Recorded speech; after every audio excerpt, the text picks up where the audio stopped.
I don't buy into the let's just fake it until we make it, or lean into who we want to become and let's hope that we'll be able to piece it all together and end up as a really good whole individual without that empty feeling, because I don't think those assumptions that sit behind it are necessarily being met.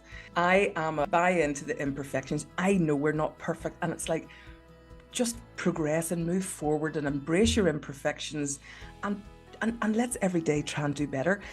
And sorry, I'm off on a rant here, but we've gone deep really, really quickly.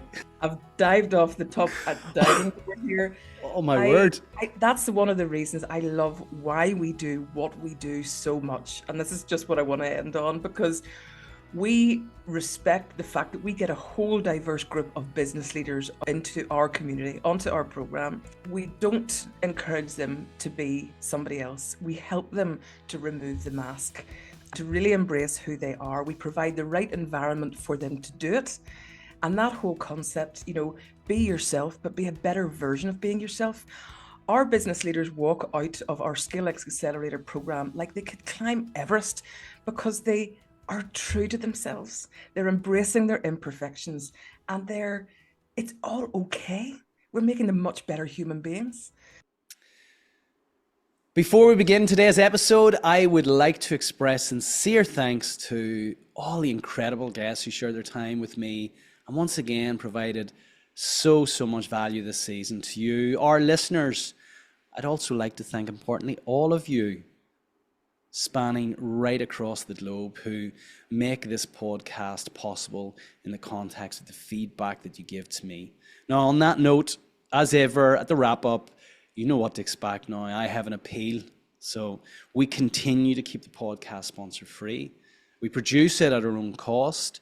So if you haven't already hit the subscribe button, please take 10 seconds now to do that, as it really helps the show and the quality of guests we can continue to attract. And when you find an episode useful, please share it with your friends and your company colleagues. There's always so much value in these.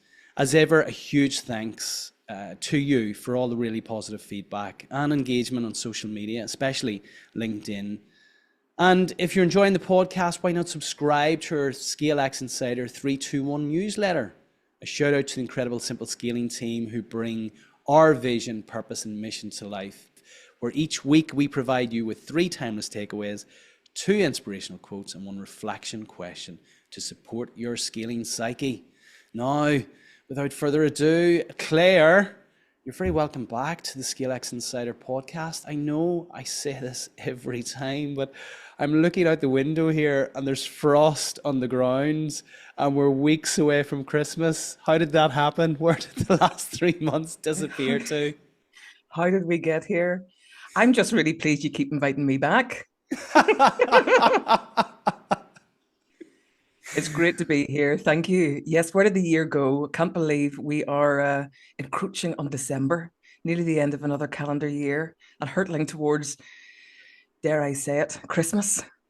Yeah, I almost segment my year now into 4 wrap-up sessions. That's the segmentation in which my calendar year is organized by. So there we go. The last time we spoke, we were approaching, it was the end of summer and we were approaching our ScaleX Summit. Of course, that is behind us now. Another wonderful summit for those who attended. Thank you. It was another incredible event. And of course, capped off by a great conversation, which we will feature on the podcast with the incredibly accomplished David Coulthard. That's for next season. This season, we've had a real mix of guests, everything from Emmy Award-winning brand specialists to unicorn scaling leaders, mindset mentors, acquisition specialists, and everything in between.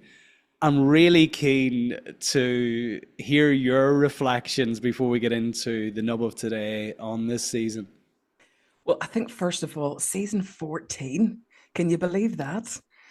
And I have to say, going into season 15, if that is indeed where your listeners will get to hear from David Coulthard, it is absolutely worth it. What a wonderful conversation. What a really inspiring really down to earth man. And I'm so glad that we got to hear him at our summit in November there. So you said it, series 14 was really diverse.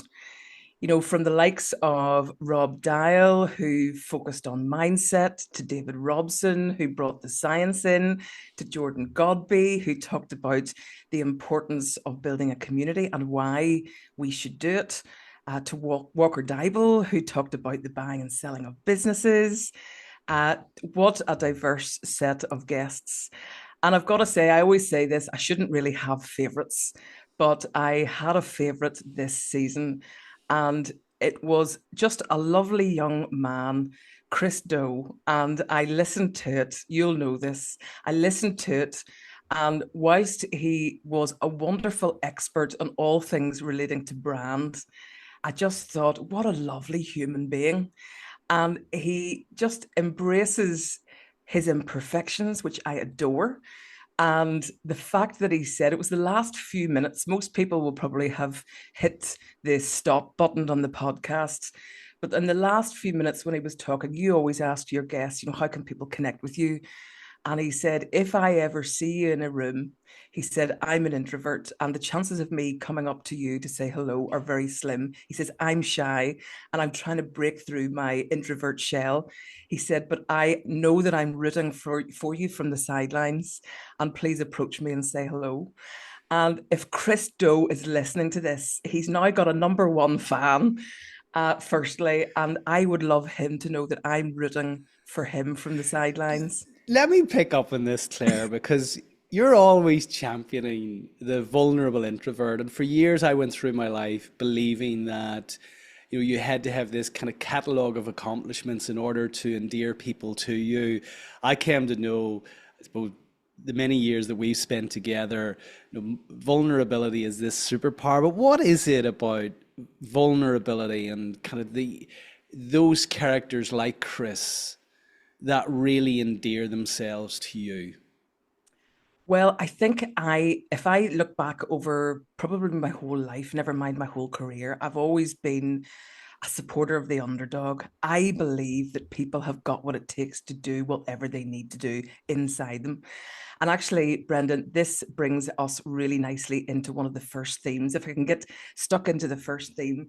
And I found myself, it was all rock and roll in the Colvin house at the weekend because I was doing my ironing and I was listening to the podcast, and I found myself shouting, yes, at some points, and then no at others. So I was like, good, where's this coming from? It really hit a nerve with me. But it was around that whole concept of authenticity. And what I'm kind of picking up more and more often is there's two school of thoughts around helping us to just be ourselves. And I hear it coming from both angles. And the first one is probably that there's a number of people out there that you would listen to that would say, it's almost kind of like the concept of fake it until you make it. Figure out who you want to become and lean into it. And I understand, we're working in a very fast-paced world, and there's probably a little tolerance for vulnerability. So it's kind of, accept these qualities that are going to bring us confidence and lean into it, and let's pretend. And I suppose whenever I started to peel back the layers a little bit, there's a number of assumptions that sit behind that concept. And it's that we are going to be able to internalize the journey. So we're going to be able to pick out, okay, I know the bits that I'm not naturally good at and that I'm pretending to be. And we're going to be able to, internalize it. But the second part is that we will continue the learning journey to really understand ourselves. And I'm not convinced that always happens. And I guess if I can give you the contrast, the other contrast is simply embrace our imperfections. Humans, we are not made to be perfect individuals. And I don't know that it's too, very black and white. There's probably a lot of gray area in there. But, whenever you think about the statistics around the pressure that people put themselves under, like 94% of CEOs are men, 76% of people who take their own lives are men. 85% of people who find themselves or who are homeless are men. And I started to, my mind was going wild over the weekend, and I started to connect, the fact that we're putting ourselves under so much pressure and buying into that concept whenever we are not embracing our imperfections and who we really are. Is that leading to all this pressure that is actually just leading to, I guess, a distrust, all of these bad things that are happening in the world? Is it because we're not learning about who we really are? Like, two wonderful examples that you interviewed in this season were Chris Do and Jamie Waller.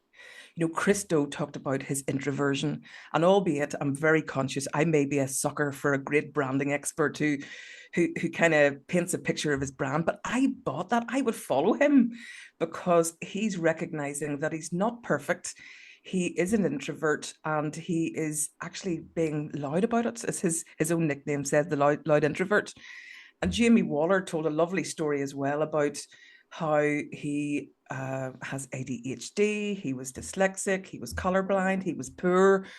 And actually, whenever he started to embrace those imperfections, his words were his whole world changed. I love, he tells that amazing story about his mum, his biggest champion, cheering him from the sidelines, talking about, giving him love and confidence. And, he's now brought that up, and he's injecting those qualities into his own family because he sees that they'll make the real difference. So I don't buy into the let's just fake it until we make it, or lean into who we want to become. And let's hope that we'll be able to piece it all together and end up as a really good whole individual without that empty feeling, because I don't think those assumptions that sit behind it are necessarily being met. I am a buy into the imperfections. I know we're not perfect, and it's like, just progress and move forward and embrace your imperfections, and let's every day try and do better. And sorry, I'm off on a rant here, but We've gone deep really, really quickly. I've dived off the top at diving board here. Oh my word. That's one of the reasons I love why we do what we do so much. And this is just what I want to end on, because we respect the fact that we get a whole diverse group of business leaders into our community, onto our program.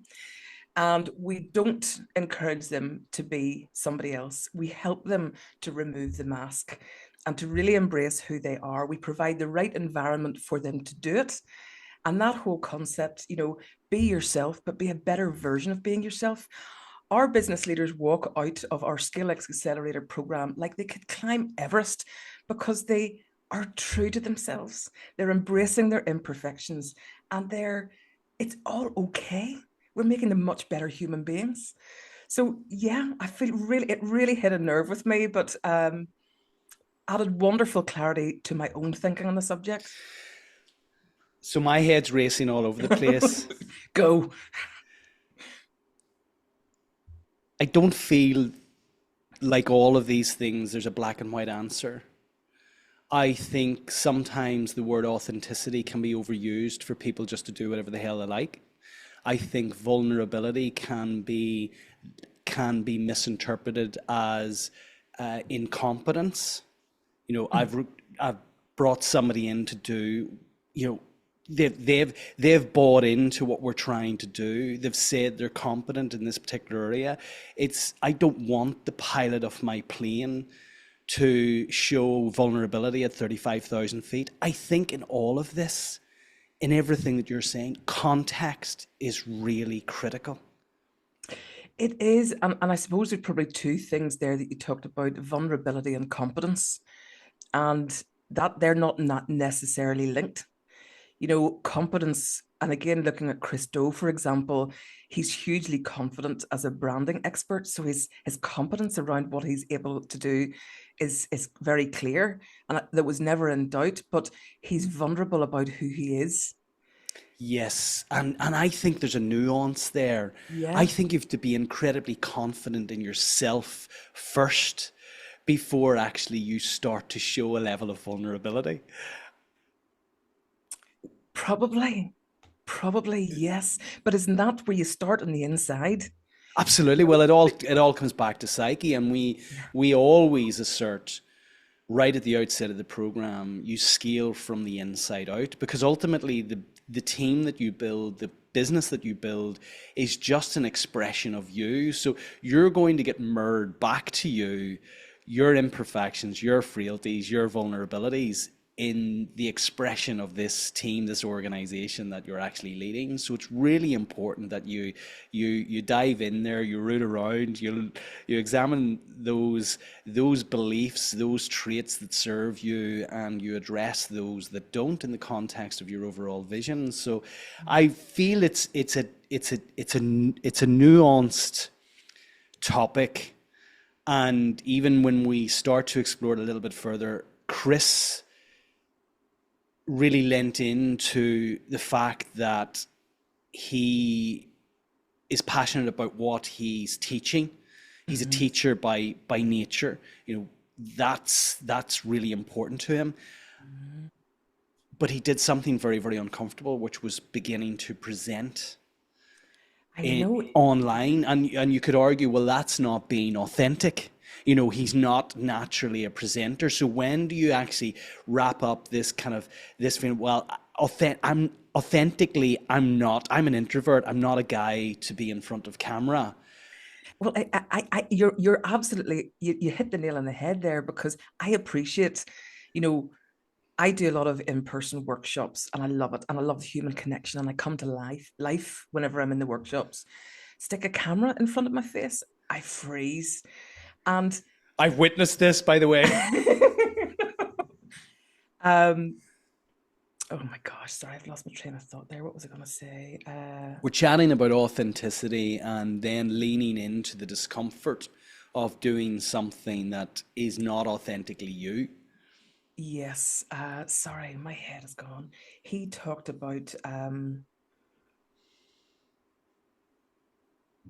gosh, Rob, I hope you're going to cut this big chunk out.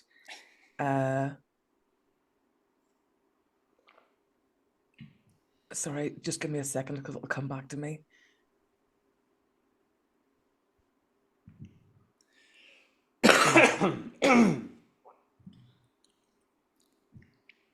Yeah, he's sorry. The difference with that, with performing in the classroom and then not performing in terms of where he wants to be behind the camera, is that he calls that out. And that's the bit that is endearing and draws people in. It's like, I'm a really good brand expert. And when I've seen him, we've both seen him, you know, on video delivering those live classes, and he's an absolute expert. But I love the fact that he says, put the camera in front of me. Just because you're, you know, a great teacher in a classroom doesn't mean that you can apply the same skills behind the camera or on a stage to a group of people. So I actually love the vulnerable piece, which draws you in, is the fact he calls it out. So I'm I think that's a beautiful example then of addressing kind of vulnerability, authenticity, and this notion of discomfort or faking it until you make it. So the three elements there before we move on. Authentically, he's a teacher. He's a natural born teacher. He loves sharing his expertise. yeah. But he likes to do that in the container of a classroom without a camera in front of him. What he recognized when he created his vision to impact millions, that actually it was going to require him, necessitate him to get in front of a camera, to go online, to lean into his discomfort. And the vulnerable part of that is that he doesn't get on camera and say, I am a polished, on camera person. He puts his hand up and say, I'm not. This is completely out of my comfort zone. But in the interest of bringing this content to millions, I'm going to lean into this. Yes, I love that. I That's love that. brilliant. I love that clarity. And I've heard business leaders stand up on a stage, and as soon as they say something like, I'm not a natural storyteller, or this doesn't make me that comfortable, I'm there. I'm like, oh, okay. And maybe it's the fact that you see a little glimmer of the real person behind the stage, or I don't know what it is. It's that little moment of vulnerability, and that doesn't take away the fact that they're an exceptional leader. So the season was a canvas where the picture didn't necessarily reveal itself as such as clear as some of the other seasons have. Any other emerging themes before we move into some of the key messages from the season? Yes, one more really, but because your guests were so diverse, the kind of consistent themes were a bit more tricky, certainly for me to pick up. But just before we move past that, one thing that I really latched on to was shared by David Robson. And he said, what makes us feel scared is often our greatest opportunity. So, actually, back to all those fears, you mentioned it. Psyche is our number one principle. We spend a lot of time helping our business leaders to understand their thought processes and their beliefs. And helping people to understand to push through it. And I just really love the way that David Robson, obviously talking from the lens of science, he talked about when our heart starts racing, and that's to speed up our thinking, to optimize our performance. And so all those things, whilst they don't necessarily feel good, they're helping us to grow. But I just liked what he said there. What makes us feel scared is often our greatest opportunity. So those moments when we feel the heart racing, when you've got the camera in your face, all of those things are you growing. Yeah. uh And that yeah. aligns really nicely with something Rob Dial had said when I asked him, how do you discern the difference between fear, which is visceral, which is lucid, which is real, and actually is your psychological mechanism to move away from something that is dangerous, whether that's kind of physically or mentally, that you should move away from this. It's the wrong thing to do, versus fear that is just the discomfort of leaning into something that you haven't done before, that is requiring you to step outside your comfort zone but is taking you closer towards your goals. It's discerning the difference of, because the feeling is the same, but it's Mhm. knowing when to check in and saying, just asking that question, will what I'm about to do and what I'm very uncomfortable doing take me closer to my goal or away from my goal? Yes. And I think then you're into the realm of risk taking. But I think what people do, and certainly what we do, is shine a light on the typical fears. Two typical fears that we see within our world from business leaders is a fear of letting go, that nobody is going to be able to do it as well as the business leader, and also the fear of being judged. But actually, I was really interested to hear Rob Dial talk about. He says there's typically four fears that creep up in his world: the fear of rejection, fear of failure, fear of success, and fear of not being loved. And a lot of those overlap with the fears that we see. So I think from a business leader's perspective, if you feel those fears, like the fear of judgment, for example, take the risk. If it's an internal fear, if it's a fear that's something in your gut telling you about your business, you know I would lean on the data, get a little bit more objective. Yeah, and be comfortable in the fact that nobody's thinking about you as much as you think they're thinking about you. Yes, that's really comforting, genuinely. Brilliant. Okay, so the second theme then was really all about behavior. The wonderful BJ Fogg, Dr. BJ Fogg, Eric Partaker, David Robson, they all were talking about behavior. And it actually, it took me back to the previous place where you and I worked together. And I remember standing up in front of a group of students, giving them a talk, and they asked me, what do you prioritize in someone? Is it experience or qualifications? And actually, I must have been steeped in it at the time, but I said, neither, it's behavior. So great to hear probably more of the science behind behaviors. BJ Fogg talked about the habits, and not necessarily the size of the habit, but the consistency. And actually, my husband does something very similar. He says every time he uses the bathroom, he does a couple of sit-ups. And certainly Marty, whenever he's making a coffee, will drop down to the ground and do 10 press ups. And then we'll brag at the end of the day about how he's got 100 press ups done. So, Brilliant. but interestingly, just, look, Eric talked about, he said it's the action that generates the feeling that we get whenever we do something consistently. And then BJ picked that up and said, obviously separate episodes, but it's the feeling that causes us to do it again and again. So actually, if you go back to the beginning of the chain, it's taking the action in the first place. So really enjoyed all of those episodes.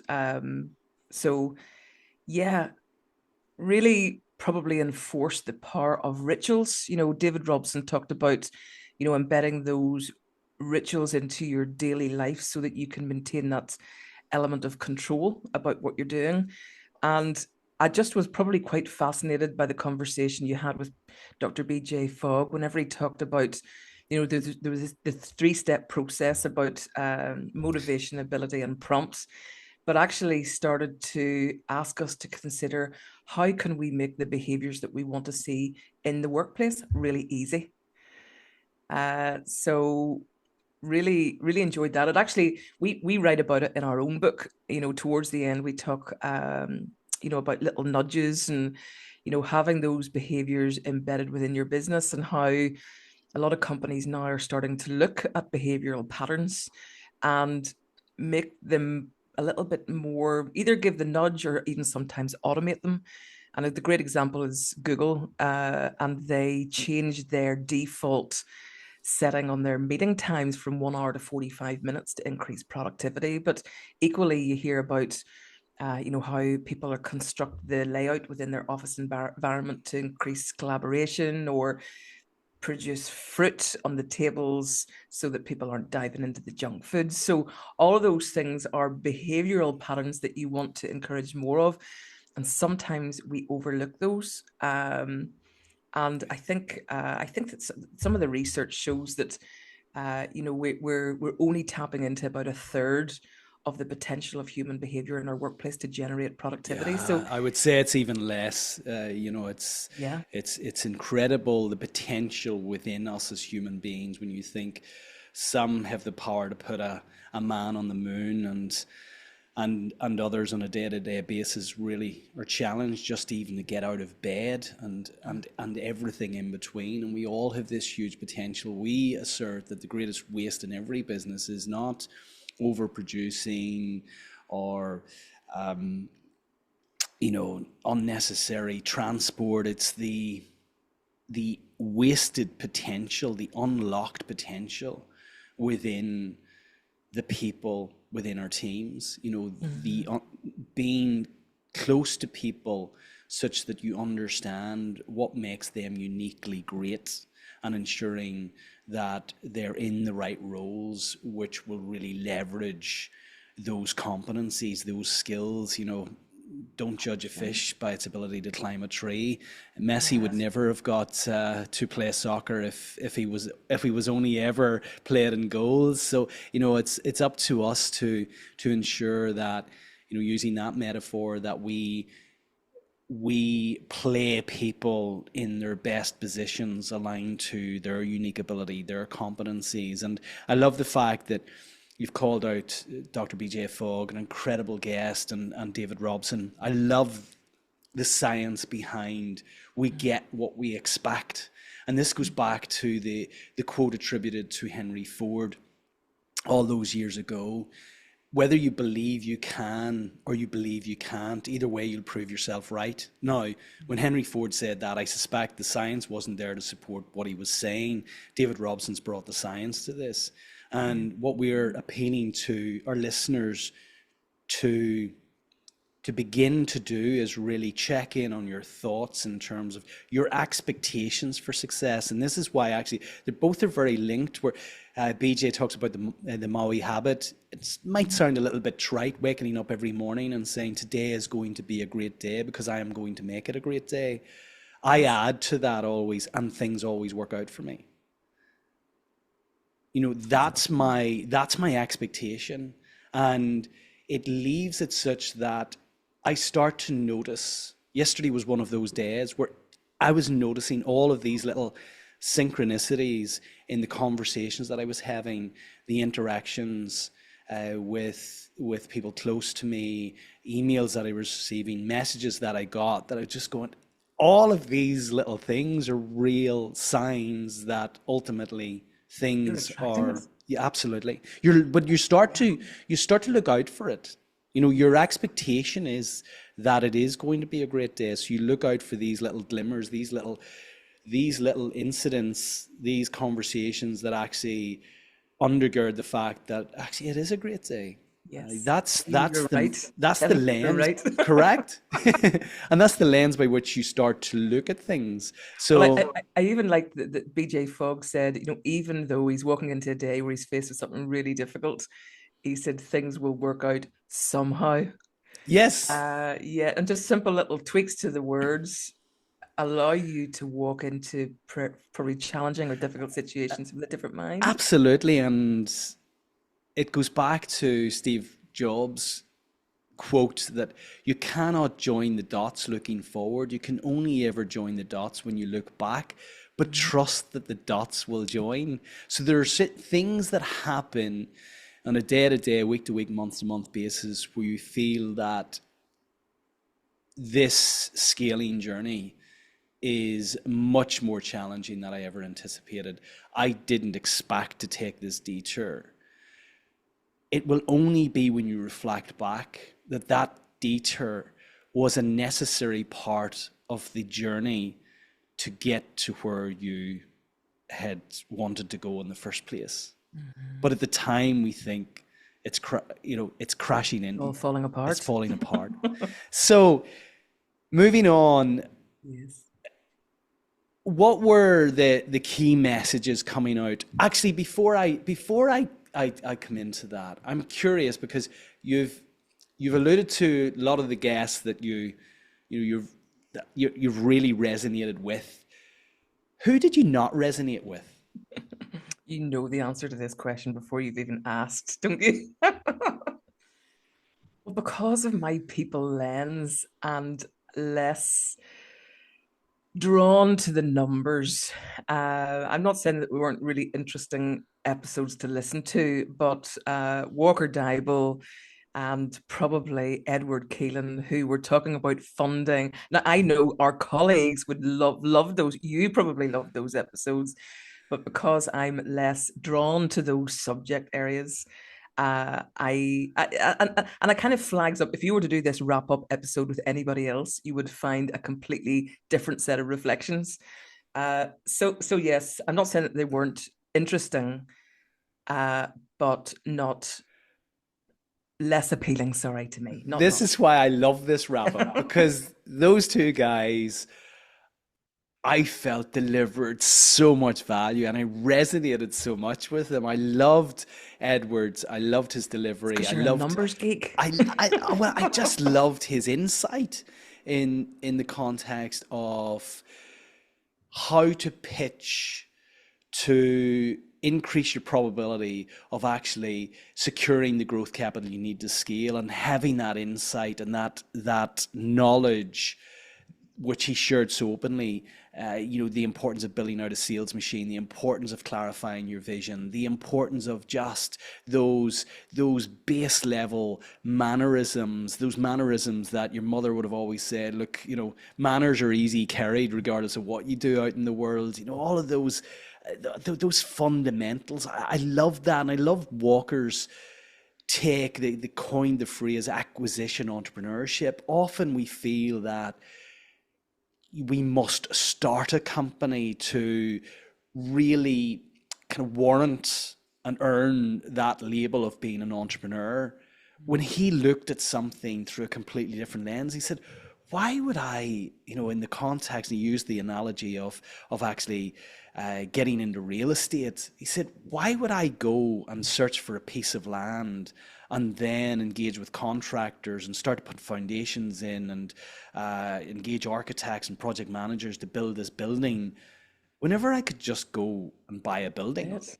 Yeah. And I love that lens and the way he views entrepreneurship, acquisition Yeah. entrepreneurship, because it's something certainly in this part of the world we do not necessarily embrace. There is a limiting belief around acquisitions, and the probability of acquisitions failing is deemed and internalized in this part of the world as being high. But then when you examine like the experience of previous podcast guests like Bob Chapman, who's acquired scores of companies, and he doesn't call them acquisitions, he calls them adoptions. He has never ever sold one of those acquisitions. It's the exception rather than the norm that one or two have been more challenging, not failed, but more challenging than they initially anticipated. I think therein lies the beauty of partners and different skill sets. And we call out all the time our different skill sets. But it came to life for me, sorry, a couple of weeks ago. I walked into a meeting. This was not my room. This was not a room I felt comfortable in, but it was a room full of investors. And I thought about it and probably framed it in a way that gave me more comfort. Um, because that's business, the buying and selling of business and scaling, it's a big part of that process. And I guess I kind of framed it in the way just as like a game of chess. My role in the scaling process is to move the chess pieces, to make sure that the chess pieces are positioned in the best way so that the game will be won, to get the end result that this room full of investors is actually looking for. And it's a different skill set, but it's very complementary. Both skill sets are actually trying to move forward and achieve the same thing. Yeah, I would even say it's a slightly different game. It's a game of snakes and ladders, and there's so many snakes or pitfalls out there in the scaling journey. But when you bring people together who have the financial capacity to support entrepreneurs in accelerating their scaling ambition, in giving them a ladder, you can skip a number of levels that are typical of organic growth. So, Less snakes, more ladders. less snakes, more ladders. That's what we all want. Okay, I'm going to jump into the key messages of that key messages, things that have really struck you in this season. I have about four here just to share with you. The first one is actually from Chris Doe. Back to Chris. He suggests that we are 1000% present. So when we're present, our actions are authentic, our decisions are clear, and our sheer presence inspires trust and transformation in others. And presence is what allows us to access our highest potential and lead with grace, confidence, and impact. So I just loved that. It was a real message that spoke to me. And I found over the past couple of years, I try even harder in every situation I'm in. It takes me back to where we previously worked. I kind of would have joked to say I come to work to do no work. My day would have started very early because I got a good couple of hours work in before I went into the office. And the reality was I had two doors into my office, and there was queues at both doors to come in. But to enable me to be fully present and give my best in every meeting, it required me to do a little bit beforehand, a little bit afterwards. Not aligned with the theme of prioritizing me, I admit, but I try more to go into conversations without thinking about where I'm going. Rarely another agenda, but where am I trying to navigate this conversation, and just let it flow. Let it flow. So I love that message. That was the first one. The second one then is from Rob Dial. And he talks about the direction that we're going in is more important than the speed. And I've heard this one mentioned a couple of times. Just really good that he reinforced that.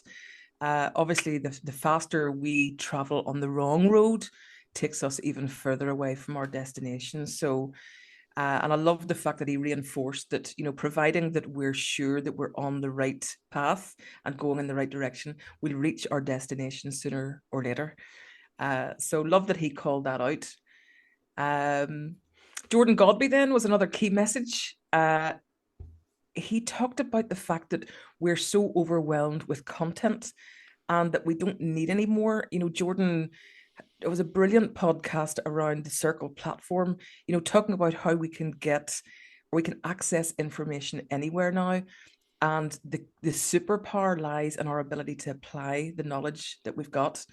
And actually, it really was quite staggering. He talked about the 3% completion rate in online courses. So people aren't really applying it. And we learned certainly in our own journey that our business leaders that we work with wanted to be held to account. So they didn't just want to walk away with this information, because once you go back into your busy day, the chances of you forgetting about it are higher. So again, one of the reasons we implemented our masterminds between workshop was to make sure that we were checking in on how people were applying the knowledge, what their commitments were, how they were applying that knowledge, and what support we could give them in implementing the Yeah, change. it's a great point, Claire. I was asked the question recently on a podcast, or I think maybe it was for a newspaper article, and the reporter challenged me as to why people would come into the program. You know, our book is £15. The podcasts are for free. You can access them for free, and they're sponsor free, as you heard right at the outset. We give this value for free at our own cost. There's a significant cost to actually to delivering the podcast. There is no revenue stream in relation to the podcast, so it's value for free for those who wish to access this content. Now more than 140 hours out there. There, that's a library of learning for people who want to dive into that in a little bit more structured, in a little more structured way. People can access the book for £15. Mm-hmm. And I was asked the question, why then would somebody step into the program? The investment in the program is, you know, almost £40,000 at this point for 12 months. And I made the point that if people could hold themselves to account, there would not be an industry of personal trainers out there. We as humans really struggle to hold ourselves to account. We really struggle to actually navigate through the noise of all of the content. There's a hack for everything these days. We get challenged on the fact that, you know, you're saying scaling is simple. It is. Don't confuse simple for meaning that it's easy. It simply means uncomplicated, but it requires effort. It requires application. But people want to kind of look beyond the fundamentals of being healthy and well, or sleep, exercise, nutrition, self-care, and putting yourself in an environment which is conducive to all of that. It's no more complicated than that. But yet there is, you know, multi-billion-dollar industries out there of people being engaged to help people with applying those fundamentals. And What's the line you use in the six pack? well, yeah, it's that, you know, knowledge isn't power, applied knowledge is power. If it was down to knowledge, we'd all be millionaires with six packs. All of the knowledge out there to get a six pack, it's there. Mm-hmm. All of the knowledge, there's never been as much content in relation to being a successful entrepreneur, a millionaire. It's all out there. But people need guidance, they need structure, they need curation, they need support with application and implementation, and importantly, they need to be held accountable. And that's Absolutely. why we have such a high rate of participation in our program and a high rate of success. Absolutely. That's maybe a nice segue into what I'm going to do differently, isn't it? So just before we go there, there's a fourth one here. So we talked about Christo, Rob Dial, Jordan, in terms of the 3%, the sad 3% completion rate for online courses where there is no accountability. What was your fourth? You mentioned there was four. I do. It's another one from Rob Dial. And it's actually a quote that he shared by Eleanor Roosevelt. No one can make you feel inferior without your consent. And I really like that one. And again, I made note beside it around Jamie Waller's mum. I hope she listens. And how she reinforced that love and confidence is all every child needs, reinforcing his belief system. So whilst everything was working against him, you know, and it probably, you know, one thing it highlights is we need to be careful about the words that we use. It's little things that are the little things that we say sometimes can be the big things that impact people, and they carry it with them their whole lives, and it actually then forms the seed to a much bigger belief system, and it becomes even harder to break through. So really like that. So don't give people your consent to make you feel that you're not worthy. Very good. um, I so love those. Absolutely love those. So great messages. before before we move into what you're going to commit to over the next 3 months before we meet again in springtime, incredible for the season 15 wrap up. You had a number of commitments from season 13's wrap up. If I remember correctly, you had planned to prioritize yourself, and also you were going to explore the health and well-being initiatives within Simple Scaling in terms of their efficacy. I did. And how long have you got for me to gloat? There you go. We were done. Move on to the I next question. I have climbed back up my priority list and I am loving it. And I'm wondering why I didn't do it earlier. So yeah, I'd say over the past 4 or 5 months, I've actually fallen back in love with exercise. And I had let exercise leave my life just because other things got in the way, and I absolutely love it. You're probably feeling the benefit of me jumping back on my spin bike. I'm a Peloton gal. I love 30 minutes in the morning, just absolutely loving it. So Well, you're looking great and you're sounding great. So whatever you're doing, keep doing that. And then the second commitment you made from the last second season's commitment wrap up. was to, I guess, look at the health and well-being. Obviously, the last season was focused around health and well-being. So to look at some of the health and well-being initiatives that we are implementing, and making sure that we're not just doing it simply to tick the box around health and well-being. And this is a trap that a lot of organizations can fall into. So some of the things that we do at Simple Scaling, we would run Randox health checks for our people. We give once a year a well-being allowance on the basis that they'll only come back and tell us, the impact that it's had. We practice gratitudes with our team. We express appreciation. We encourage exercise, and we've half of our team have signed up to do the London to Paris bike ride next year. All of those little initiatives all lead to the well-being of our team. But what I made a commitment to do was actually to roll out a questionnaire. And I'm actually using a tool that we use in our workshop around the 4 pillars: physical, emotional, mental, and purposeful well-being, and the core aspects, so that we can start to tease out where the themes are. It may be sleep, for example. It may be our team's ability to disconnect, after they turn their laptops off at the end of the day. All of those things, so that we can make sure that we are tuning in our well-being initiatives to actually really making the biggest impact. So I've devised the questionnaire. I just have to hit send and get the questionnaire Good out. on But you. I will Look, share the themes with you the next time. yeah, brilliant. I'm looking forward to receiving that. That's brilliant. Good. Love that. And I would I I would urge every listener back to our theme of applied knowledge. Get some commitments and bed them in. Because if I think about my journey over the last couple of years, you know, the learning in the ScaleX Insider podcast is phenomenal, but actually taking out your commitments and embedding your commitments is amazing. You're welcome. Why? Thank you. Genuinely, thank you. Okay, so moving into our close, what are you going to do differently over the next 3 months as a result of the learnings from this season?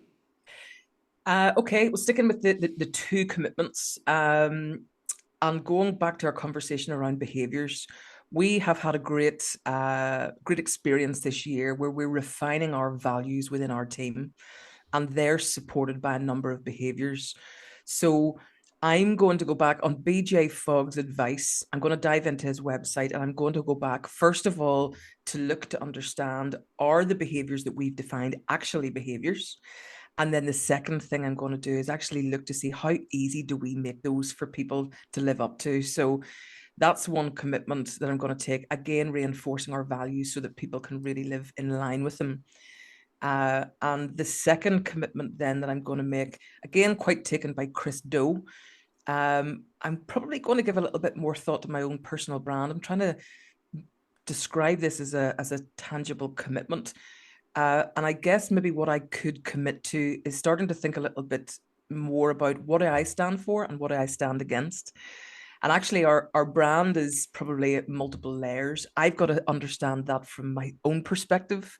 Then there's you and I as co-founders and our founder story. You know, what do we stand for? What do we stand against? And then looking at it from a company perspective, his whole talk was really fascinating about, you know, companies that are more service orientated and lean on a human to human connection require the personal brand to be developed and rolled out. Whereas if your business is more product based, you can maybe lean more heavily on your company brand. So a lot of learning in that, a lot of thinking for me to do around that.